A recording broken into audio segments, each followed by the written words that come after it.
I hated school, to be honest with you. Really, and I had very, what do you call it, grades in Norwegian. Oh, I couldn't write. The teacher said that. So. And then but still, I wrote for my own pleasure, to put it that way, from a very early age. I think the first I wrote, it was lyrics to songs I wrote. And then I wrote small poems and small stories. And it gave me a kind of happiness to do that. I felt a kind of peace. I was safe. I was by myself. I could express anything.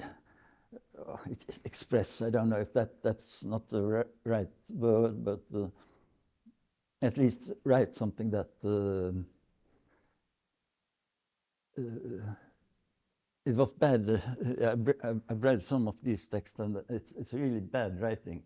They're very poor, but still they gave me a kind of feel of safety or something, and I felt that they came from a place inside me, somewhere. I don't know where it is, but it's in my body somewhere, not in my brain. Nothing I invented or something. And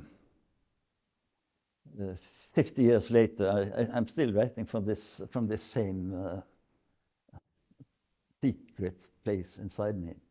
And such secret places, perhaps it's better not to know too much about them or try to figure out exactly what it is. But it is, yeah.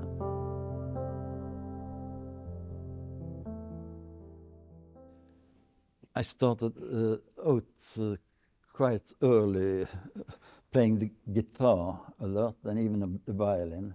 I tried, but I managed badly. But the guitar a bit better.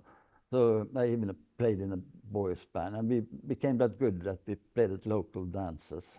I think I was 14 years the first time, and to enter such a place, you had to be 16. So, so I was too young for it all, of course. So, but I was very, very much into music in my teens, or early teens, I would say.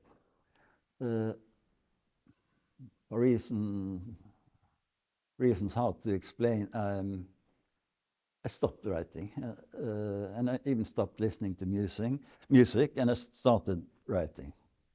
And I think that somehow what I tried to, when sitting there with an old typewriter, it was to create the kind of mood or atmosphere or feel that you had when you were playing music. So all these repetitions I'm famous or ill-famous for,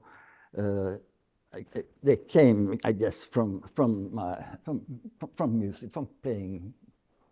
I both played in this band an electrical guitar, but I also learned to play classical guitar and small pieces of Bach, etc. I could play.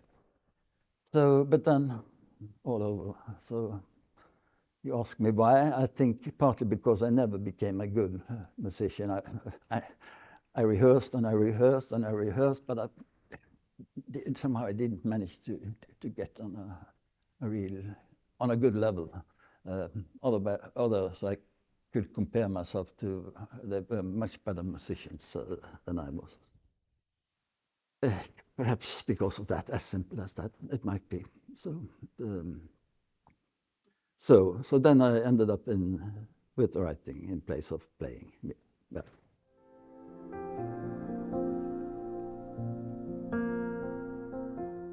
To me, it's very, very simple. When I first started to learn to write the language in the first grade in school, I started to learn to write Norwegian. And that continued until I was, we called it gymnas in my days, the last grade before university or something. Yeah. All my teachers were writing nynorsk,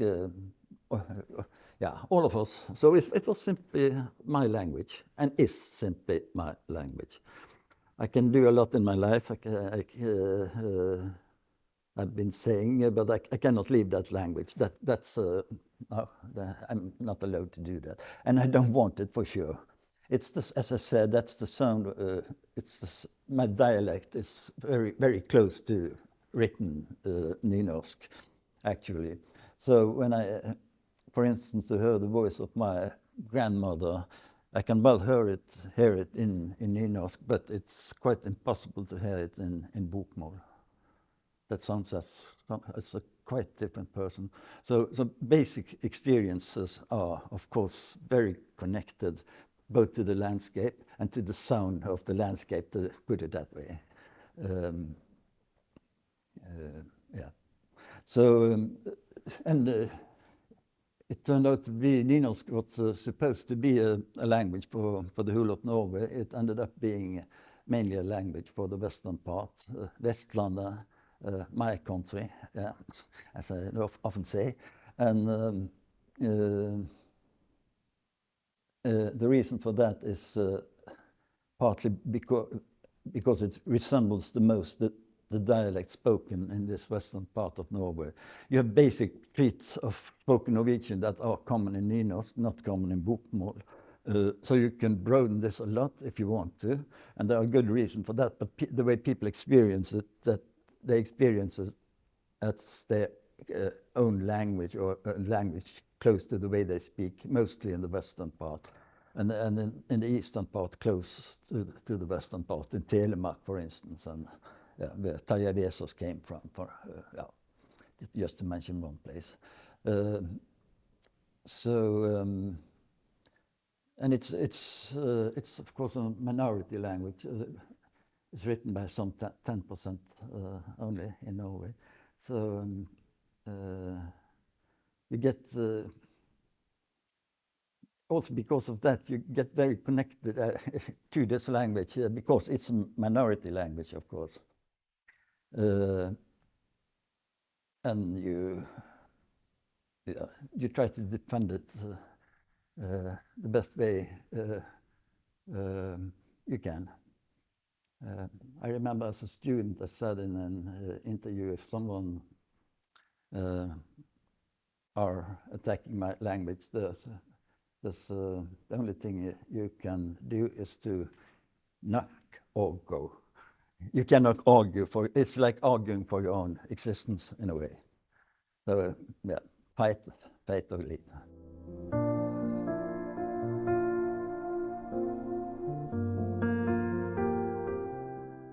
Yeah, completely. If it's sayable in a simple way, you just say it in a simple way.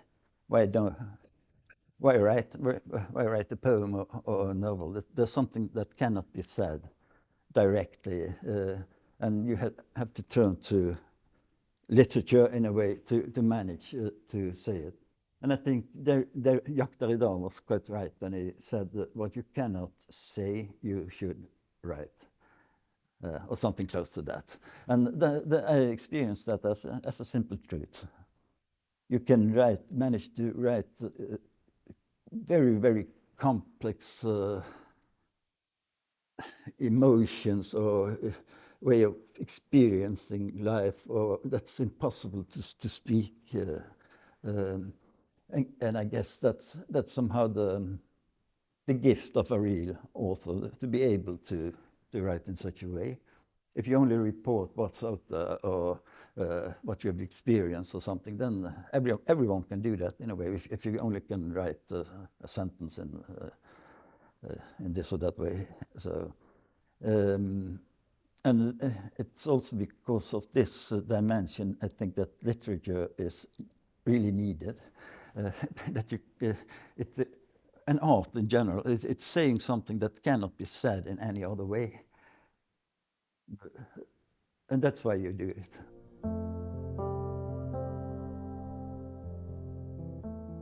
The best way, perhaps, to try to describe it is to go to my place. You know, I've written a lot of plays and quite many novels also, and poems. I guess I published 7 collections of poetry or something like that. But let's go to one of my plays. When I wrote my first play, Somebody Is Going to Come, or Someone Will Come, there are different translations. What I experienced there was when you wrote these lines, you could just break off and write pause, or in the middle of a dialogue you could use the word pause, or if it was very short, I used also short pause, and if it was a long silence in a way, I wrote long pause.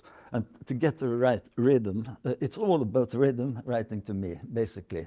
And to get a rhythm right, you need these pauses, of course. With a change in the tempo, for instance, or an emotions isn't outspoken. You will not say it directly, but you break off and there's a pause, but everyone knows exactly what you are trying or are going to say. I remember Hal Pinter was asked about his pauses. They always talk about lack of communication, and he said that no, there's not lack of communications in my place. There's too much communication, and to a large degree, I agree with Pinter. It isn't needed to say it; it's already understood quite often. But there are several reasons for using a pause in a play. And in the end, if you sum it all up, what you hear is in a way silence. Yeah, I would say. In my novels, I guess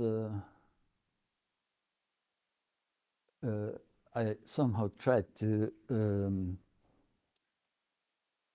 get to this kind of silence by all the repetitions. They came from music, but the way they work in my novels, it's quite similar, I think, to the pauses in my plays.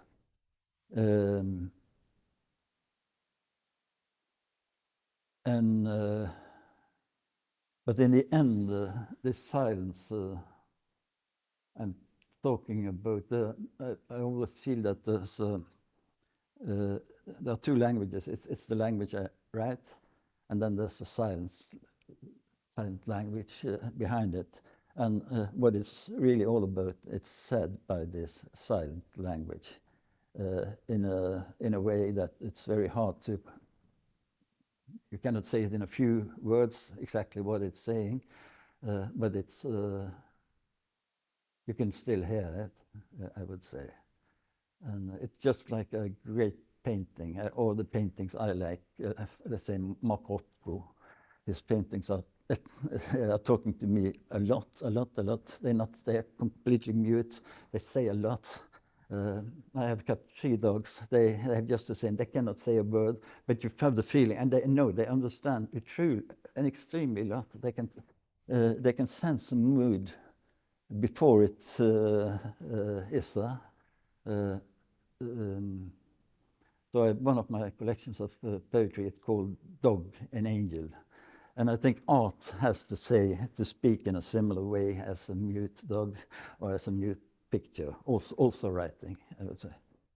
So that's, I think the words are so rough and they say so little in themselves. Let's say kärlek, as we say in Norwegian, kärlek på svensk. That's saying at least something. Love in English is saying almost nothing. Yeah. So to describe, let's say, love, you have to use quite other words, of course, to manage to say anything of any value about it. Love is working well in many practical situations, but not when it comes to the real thing. Yeah. True. So I think every writer is a kind of skeptic. You're skeptical of the language, or you know that a simple word or put in a quite normal syntax, they are saying, in fact, rather not much really. But it's needed for the daily life and daily communication and so on. But when it comes to a deeper understanding of life, if you use it in the normal way, you don't manage to say anything of any interest more than you can say just by talking.